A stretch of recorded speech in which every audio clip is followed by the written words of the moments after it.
जो मिनिमम होता है वो, मतलब मैंने एक बार थीटा की वैल्यू 0 रखी, फिर 90, फिर 180, तो मुझे 3 आंसर मिले।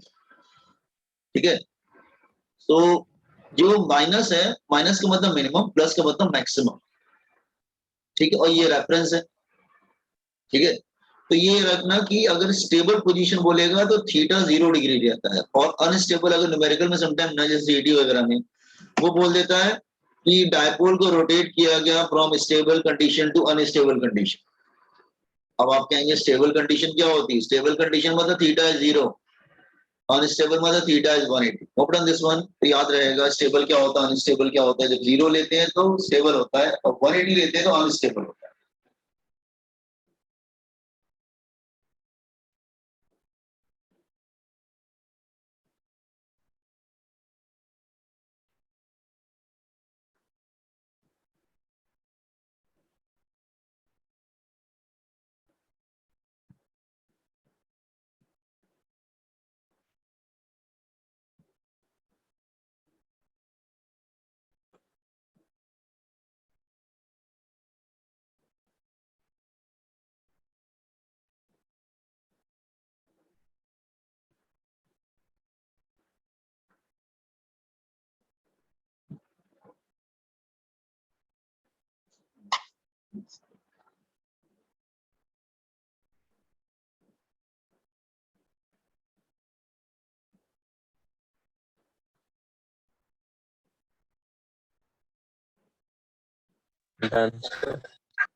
ईशान क्या नहीं समझा बेटा? ईशान, कौन सा स्टेप नहीं समझ में आया? ईशान, ईशान कौन सा स्टेप नहीं समझा? और ये नहीं बेटा बोल, अच्छा स्पीक, माइक्रोफोन नहीं है क्या? बोल के बोलो ना, कौन सा स्टेप नहीं समझा?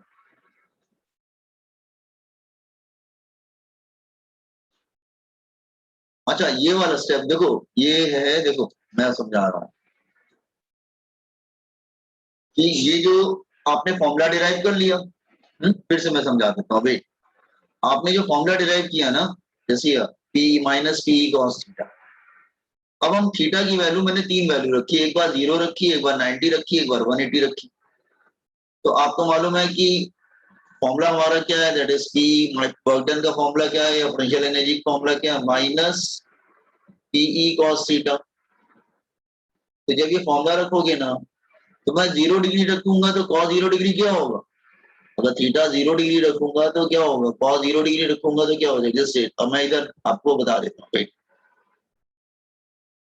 हाँ, ये वर्क डन मतलब पोटेंशियल एनर्जी फॉर्मूला क्या है, माइनस पीई कॉस।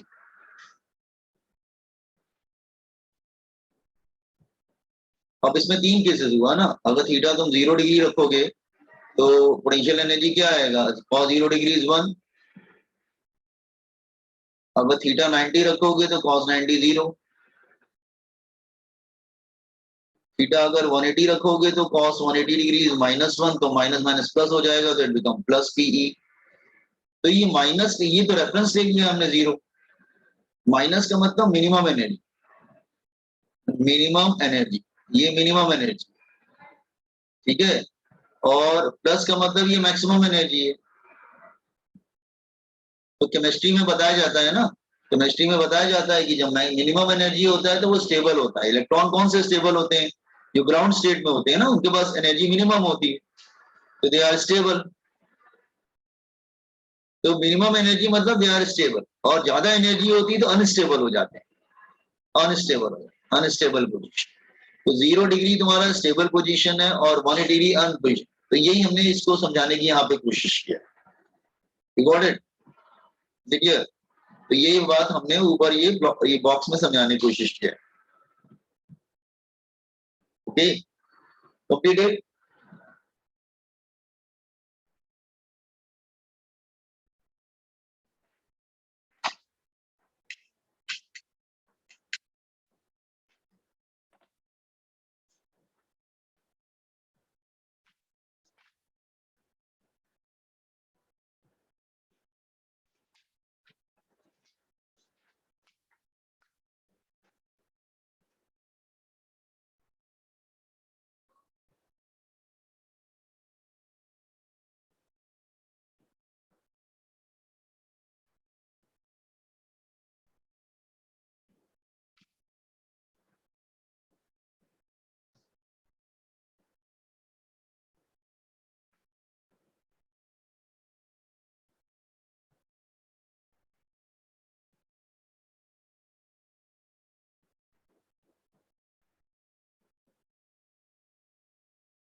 अच्छा नाउ, अच्छा इस पे प्रॉब्लम, अच्छा मैं एक आपको प्रॉब्लम समझाने की कोशिश, कंप्लीट कर लिया सबने?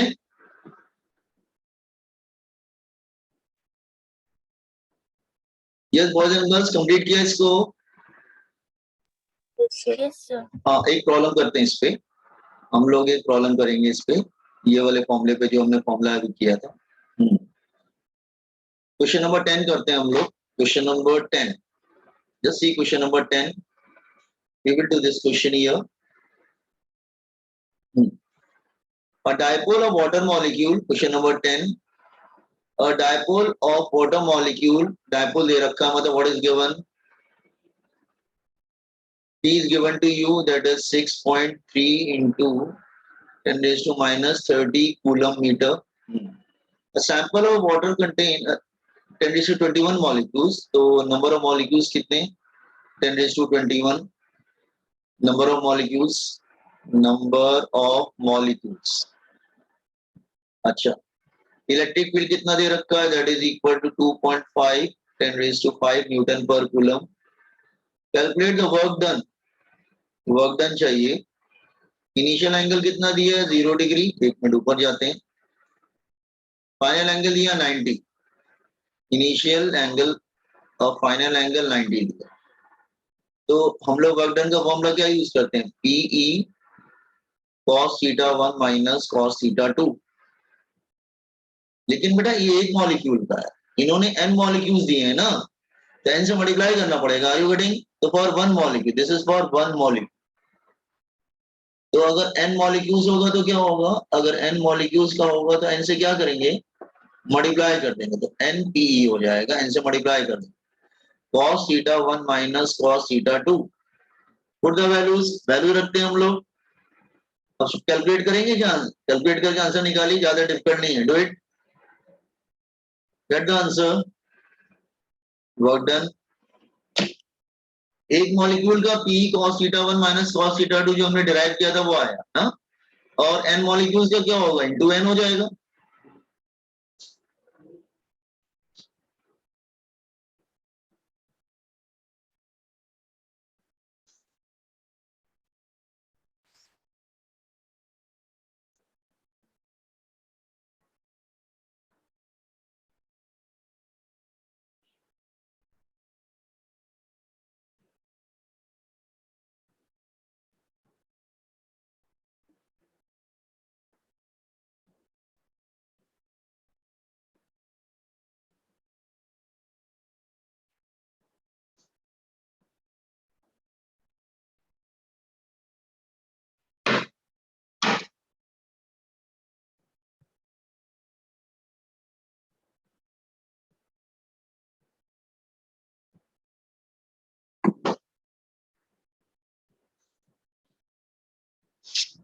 आंसर आया,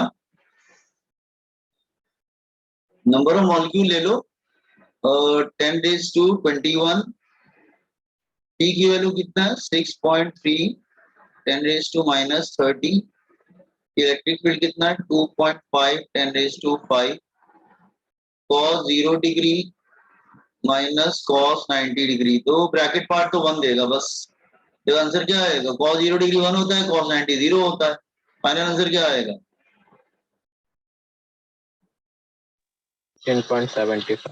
हाँ 6.3 into 2.5 10 raised to 21 plus 5 minus 30, तो 6.3 into 2.5 कितना आता है, एक सेकंड, 6.3 into 2.5, 6.3 into 2.5 15.75, पावर कितनी आएगी 30 और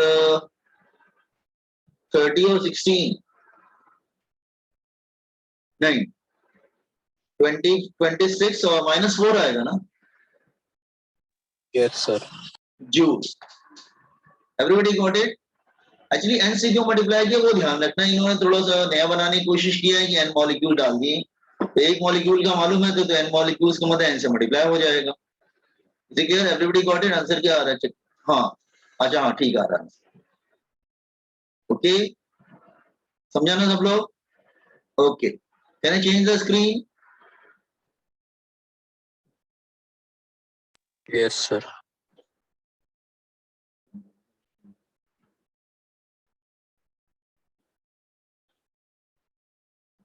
ये तो पढ़ा ही नहीं है। अरे चैप्टर बहुत बड़ा है ये chapter.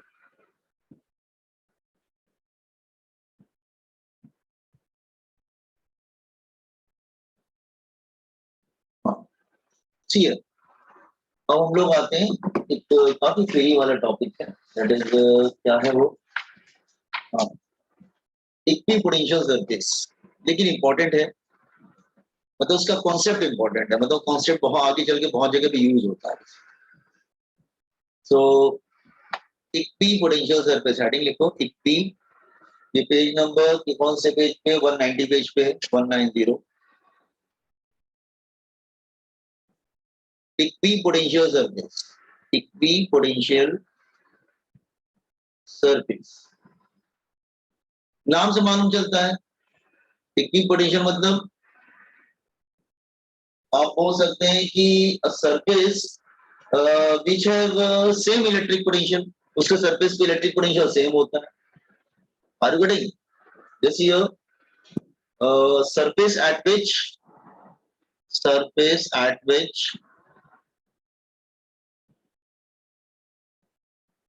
at every point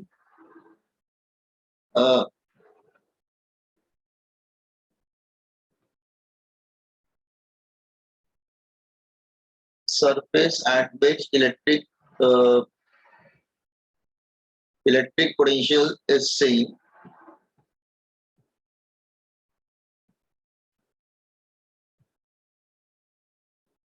at every point on the surface, at every point on the surface, हर जगह पोटेंशियल सेम होता है सरफेस पे, every point on the surface. ठीक है, आप कहेंगे जैसे कैसे बनता है ये, तो देखो ध्यान समझो। सपोज मैं एक फॉर्मूला लेता हूँ, लेट करके फॉर्मूला लेता हूँ, लेट। कल हमने डेरिवेशन किया था, last derivation, electric potential due to a point charge, electric potential due to a point charge, उसका फॉर्मूला होता है that is V is equal to 1/4 pi epsilon naught Q upon R। R मतलब distance, Q तो charge हो गया, R हो गया distance from charge, distance from charge, और Q तुम्हारा चार्ज हो गया। अच्छा, हम दोनों को अगर फिक्स कर दे तो, मतलब Q को भी फिक्स कर दे, R को भी फिक्स कर दो, तो 1/4 पाई एप्सिलॉन नॉट तो कांस्टेंट होता है, that is 9 × 10⁹ newton metre square per coulomb square. तो आप ध्यान दो जरा, जैसे व्हाट आई एम सेइंग कि अगर मैं सबको फिक्स कर दूं तो, मतलब let R distance charge are fixed, their values are fixed, इनकी वैल्यूज को अगर मैं फिक्स कर दूं, चार्ज वैल्यूज आर फिक्स्ड, अगर इनकी वैल्यू को मैं फिक्स कर दूं तो इसका मतलब पोटेंशियल क्या हो जाएगा, कांस्टेंट। ये स्टेप में किसी डाउट है? बट अगर मैं डिस्टेंस और चार्ज सबको फिक्स कर दूं तो पोटेंशियल कांस्टेंट हो जाएगा कि नहीं? इसका मतलब सपोज कर लो ये चार्ज Q है, लुक हियर, ये चार्ज Q है, इसका मतलब मैं इसके अराउंड डिस्टेंस R पे कहीं पे भी जाऊं, लेट्स से मैं इधर जाता हूं डिस्टेंस R पे, या फिर इधर जाता हूं डिस्टेंस R पे, मैं किधर भी जाता हूं मुझे क्या मिलेगा, सेम पोटेंशियल मिलेगा कि नहीं, कि अलग मिलेगा? सेम मिलेगा, डिस्टेंस सेम है और चार्ज भी सेम है। तो मैं 3 डायमेंशनल में किधर भी जाता हूं, I will get the same potential every point, हर जगह पे मुझे सेम मिलेगा, क्योंकि चार्ज भी मैंने फिक्स कर दिया और मैंने चार्ज भी फिक्स कर दिया, और जो है मैंने आर भी फिक्स कर दिया। ठीक है, तो अगर मैं कहीं पे भी जाता हूँ डिस्टेंस आर पे तो मुझे सेम पोटेंशियल मिलेगा। अच्छा, ये बात सब लोग एग्री है कि कोई प्रॉब्लम है, समझ में आ रहा है क्या? अगर मैं चार्ज को भी फिक्स कर दूं, डिस्टेंस को भी फिक्स कर दूं, तो पोटेंशियल कांस्टेंट हो जाएगा कि नहीं? Yes boys and girls? Yes, sir. ठीक है, तो पोटेंशियल कांस्टेंट हो जाएगा इसका मतलब। तो ये 3D में जाएगा ना, 2D में थोड़ी ना जाएगा, 3 डायमेंशनल में जाएगा। तो join all the points, ये locus of all the points having same potential। आप एक locus बना लीजिए of all the points having the same potential। locus of all the points having same potential, आप एक locus बना लीजिए सब points का कि जिसके बाद potential same होना चाहिए। locus of all the points having same potential, just here locus of all the point having same potential, तो आप डिस्टेंस r पे कहीं पे भी जा रहे हैं आपको सेम पोटेंशियल मिल रहा है। आपका चाहे इधर आए चाहे इधर, हर जगह सेम पोटेंशियल मिल रहा है। तो इस पोटेंशियल को हम लोग क्या बोलेंगे, ये हो जाएगा equi potential spherical surface. Equi potential spherical surface. आप किधर भी जाइए इसके सरफेस पे you will get the same potential बेटा, इस पे सेम पोटेंशियल मिलेगा, हर जगह पे सेम पोटेंशियल मिलेगा क्योंकि डिस्टेंस सेम ले रहे हैं हम। Everybody you are taking the same distance everywhere. तो अगर सेम डिस्टेंस पे जा रहे हैं तो सेम डिस्टेंस पे हमें पोटेंशियल भी सेम मिलेगा ना। Are you getting this point? तो ये सरफेस कैसा हो गया, इक्वी पोटेंशियल सरफेस हो गया। ठीक है ना, इक्वी पोटेंशियल सरफेस। अच्छा, इस सरफेस पे अगर आप सोचोगे किसी में चार्ज को मूव करता हूं, if charge is moved on equipotential surface, equipotential surface, तो work done zero होता है। Then work done is always zero. Then work done is zero। ना आप कहेंगे why? क्योंकि सपोज अगर मैं किसी चार्ज को यहाँ पे मूव करता हूँ, ये चार्ज है, इधर से इधर लाता हूँ चार्ज को from A to B, तो वर्क डन जीरो होगा। why? क्योंकि आपको मालूम है चेंज इन पोटेंशियल का फॉर्मूला क्या था, that is work done per unit charge. तो वर्क डन क्या हो जाएगा, Q naught delta V. Delta V का मतलब होता है that is final minus initial. ठीक है, that is B minus A, that is potential of B minus potential of A. तो अगर दोनों पॉइंट का पोटेंशियल सेम दिख रहा है तुमको, तो फिर क्या होगा, Q naught potential of B minus potential of A. क्योंकि दोनों पॉइंट का पोटेंशियल सेम है तो क्या होगा, v माइनस बी क्या हो जाएगा, जीरो। तो वर्क डन जीरो हो जाएगा। तो अगर किसी पॉइंट को, किसी चार्ज को उसके ऊपर मूव करने की कोशिश करोगे फ्रॉम ए टू बी, तो आपको वर्क डन जीरो ही मिलेगा। ये बात समझ में आया? Work done this one. ठीक है, 5 मिनट रह गया बेटे, 5 मिनट में कंप्लीट कर लीजिए। ठीक है, लिंक खत्म होने वाला है, 5 मिनट 5 मिनट्स आर लेफ्ट, उसके बाद एग्जिट कर जाना। ठीक है, जस्ट कंप्लीट इट फर्स्ट। इसको हम कल कंटिन्यू करेंगे नेक्स्ट लेक्चर में, इक्विपोटेंशियल सर्किट्स। ठीक है, थोड़ा सा पढ़ लीजिएगा, इसको कंटिन्यू करेंगे।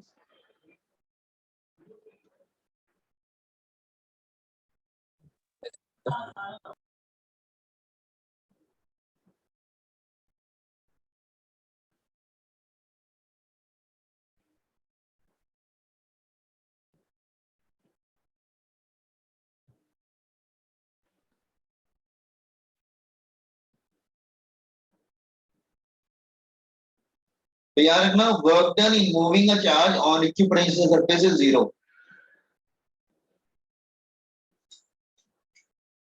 ये इंपॉर्टेंट है, एक सेकंड, तो मैं बॉक्स में कर दे रहा हूँ, याद रखना।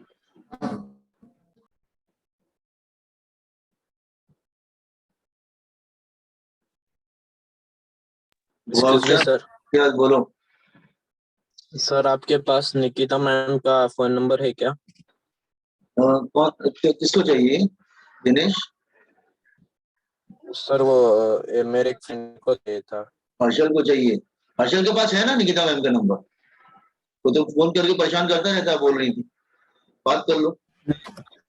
हर्षल के पास है निकिता मैम का नंबर? नहीं सर, मेरे पास नहीं है। नहीं सर, मेरे पास नम्रता मैम का है। तो नम्रता मैम से बात करो ना। Okay sir. किताब के लिए बात करनी है ना, नम्रता मैम से बात करो। अच्छा, वो किताब तुमको भेजनी थी ना, तुमने मीटिंग में बोला था। हाँ सर। तो अपना जो है ना, हाँ सर, मैं मुंबई में हूँ ना, तो मुंबई में हो, लेकिन आपको फिर उसका वो जो कुरियर का चार्ज होगा वो देना पड़ेगा।